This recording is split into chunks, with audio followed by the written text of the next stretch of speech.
تقریبا دا 15-16 کاله کېږي چې موږ دا مسایل بیانوو. دا دنیاداره خلک د دنیا د کونج کونج څخه خلک زموږ څه پوښتنې کوي.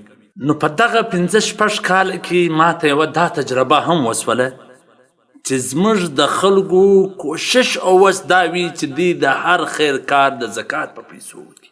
پوښتنه به کوي مولوي صاحب زما خور ناجوړه ده، په بې جلا زه د هغه علاج د زکات په پیسو کولی شم.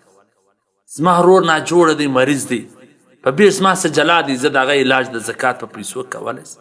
موږ د کور سره مسجد جوړېږي، زه هغه کې د زکات پیسې لګولی شم.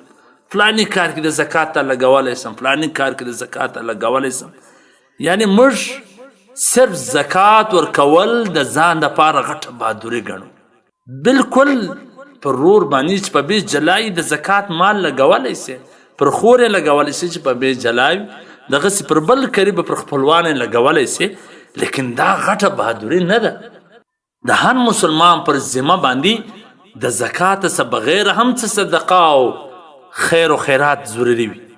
زکات خدا د الله مال دی، د غریبانو مال دی. څو ورځې الله امانت تا ته درکړی دی، غریبانو ته به دا امانت رسې. دا خو پر تا فرض دی، لکه لمونځ پر تا فرض دی. نو لکه څنګه د لمانځه سره چې ته نور نوافل د سنتو د مستحباتو د دې خیال ساتي، اشراک کوي، هوابین کوي، دغسې نور نوافل کوي، نو دغسې د زکات د مال سره به هم نور خیر و خیرات کوي.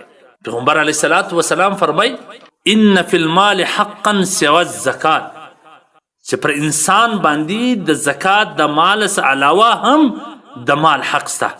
دا دومره فضایل چې راغلی دي چې صدقه ورکول د بلاو مخ اړوي، صدقه ورکول د بد مرګ څخه سړی ساتي. څوک د الله دپاره یو مسجد جوړ کړي، الله به د هغه دپاره په جنت کې کور جوړ کړي. دا ټوله فضایل د زکات څخه علاوه پر مال باندې راغلي. موږ ټوله کوشش دا وي چې دا ټول د خیر کارونه موږ په زکات کې سره خلاص کړو. نو هر مسلمان ته دا پکار ده چې د زکات بغیر هم څه خیر و خیرات صدقه کوي. هغه بیا د خپل وس مطابق لږ کولی شي، ډېره کولی شي، خو کوي دی. د دې غلطې معاشرې سره یو دغه نتیجه راووتله چې زموږ غریبان او مسکینان هغو د خیر د کارونو سره لاس واخیست. د الله بندګانو الله خو کثرت ته نه ګوري، الله خو ډېرښت ته نه ګوري، نه د الله په حضور کې د ډېروالي اعتبار شته. الله خو ستا زړه ته ګوري. په 1,00,000 روپۍ کې چې ته 1500 روپۍ خیر خیرات پکې وکړې، ستا دپاره څومره غټ شي. په 1000 روپۍ کې 1 روپۍ وکړه، 98 وکړه، پاولۍ وکړه. خو هر څوک، هر مسلمان باید د خیر جذبه ولري. تراسه زموږ د کابرینو تاریخ وګوره.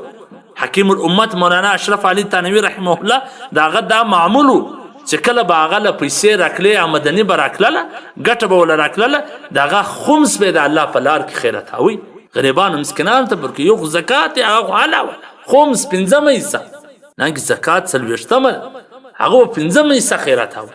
مولانا شبیر احمد عثماني صاحب او دغسې مفتی اعظم مفتی محمد شفیع عثماني صاحب، د هغو دا معمول و چې کله به کومه آمدني په محنت سره راله، کم مال به په محنت سره حاصله کړي، د هغه 10 حصه به د الله په لار کې صدقه کول، غریبانو مسکینانو ته به ورکول. او کومه چې به بغیر مشقته ډېر محنت یې نه غوښتي، دغسې به بغیر محنت راله، د هغه 20 حصه به صدقه کول.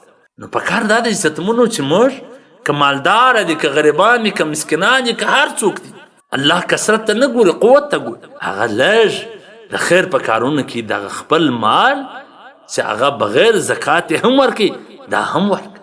نو په کار دا د عزتمنو چې لږ د خیر په کار کې هغه پیسې ولګوه چې ستا زړه ورسره خوښ شي. لن تنالوا البر حتى تنفقوا مما تحبون.